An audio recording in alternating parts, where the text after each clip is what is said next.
This is Real News Media TV, coverage you can trust. Please like, share, subscribe, and hit the notification bell. Select all for daily news updates. Good evening, my Real News Media TV family. Welcome back to the channel for another news update for September 19, 2023. And in the news this evening, concerns are raised as a motorist drive wrong way on Maypen to Williamsfield Highway.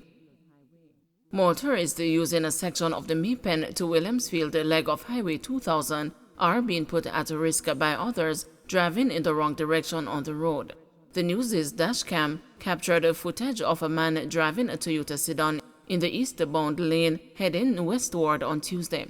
The motorist seemed to have entered the highway from an off-ramp near Poros. Earlier in the morning, a Toyota Hiace overturned in the eastbound lane in Clarendon. Reports suggest that the vehicle's tire blew out, causing the accident. There were no reports of the driver being injured. These incidents follow a news story about the risk of stray animals on the high-speed road. The police and the two politicians raised concerns about stray animals on sections of the road, which motorists can use toll-free until the end of this year. The head of the Public Safety and the Traffic Enforcement Branch of the Jamaica Constabulary Force, Assistant Commissioner of Police Gary McKenzie, said stray animals on highways pose a serious risk. They are always very dangerous to especially motorists, and certainly on a highway like the one we are speaking of, it is not desirable. That is something that we are working on jointly with the community. As is being said, animals have to be protected, secured. It cannot be that they are just allowed to roam, he told the News on Friday. A police source informed the News that a service unit assigned to the Poros Police was also damaged by a stray cow in recent weeks on a section of the highway. Missing juror stalls Beachy Stout murder trial on second day. The murder trial of Everton Beachy Stout MacDonald is expected to resume on Wednesday after the matter was adjourned on Tuesday when a juror did not turn up at the Home Circuit Court.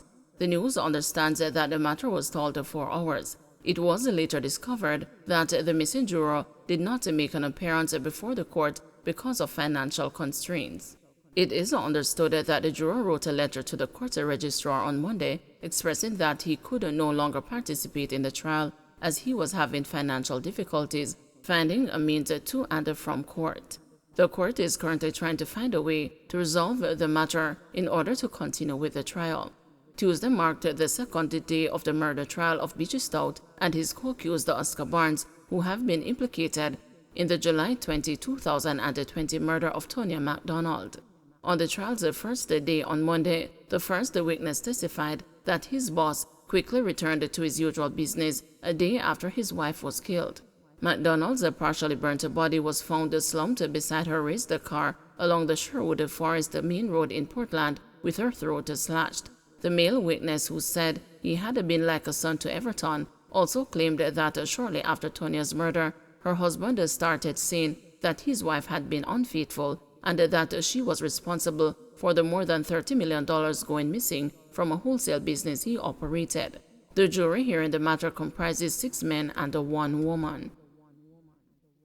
MOE to make out-of-cycle salary payments to new teachers this month. Minister of Education Favour Williams says an out-of-cycle payment is to be made this month to ensure the 1,155 new teachers who joined the education sector recently receive their salaries in September. Williams noted that with the sudden resignation of scores of teachers and the subsequent employment of new teachers at the very short notice, the ministry has had to implement new mechanisms to ensure the teachers are paid in the month of September. Under normal circumstances, for a teacher to be paid in a particular month, the employment documents must be submitted by the last working day of the previous month. For example, to be paid in September, all relevant employment documents must be submitted to the ministry by the last working day in the month of August. However, given that many of the new teachers were employed this month, the ministry extended the deadline for submission to September 12 and deployed the accounting staff to work overtime and on weekends to process the submissions, Williams explained. Williams said the ministry received a total of 782 new teachers' files on or before the September 12 2023 deadline. She said of this total, 624 new teachers' files were processed and 158 new teachers' files were deemed incomplete because they did not meet the required standard to enable payment.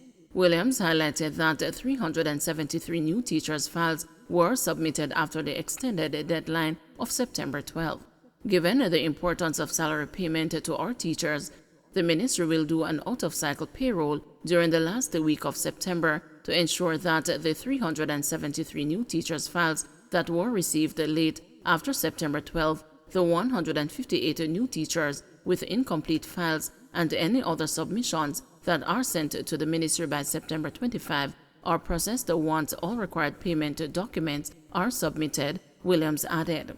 Williams advised that the Accountant General's office confirmed that the payroll process has already started, with $2 billion already released into the accounts of bursar-paid schools. Appeal Court denies former Police Federation Chairman Rohan James.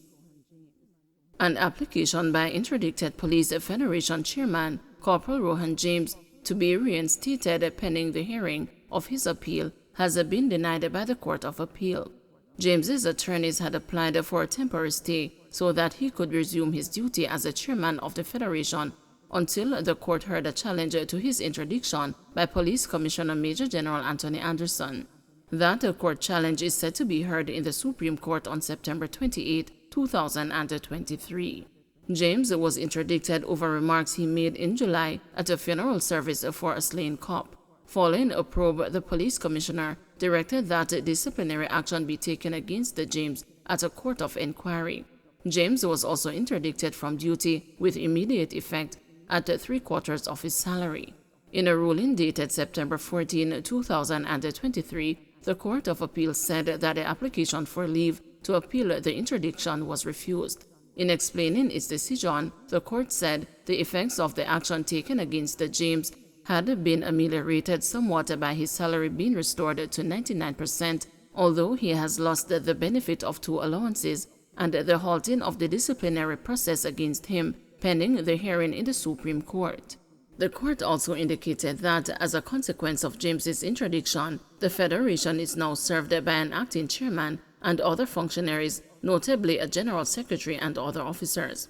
The court said while the absence of a chairman might affect the duties of the Federation, it is inconceivable that the Federation does not possess some mechanism to ensure the continuation of its objectives in the short term in the absence of the chairman.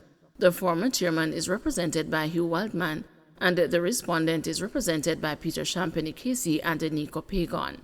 Speaking at the Thanksgiving service for the life of slain Constable Damian Blair at the Old Harbor New Testament Church of God in St. Catherine on July 15, James reportedly chided the police high command for allegedly failing to have overtime payments made to rank-and-file police personnel, despite the government approving such a system to calculate and make the payments.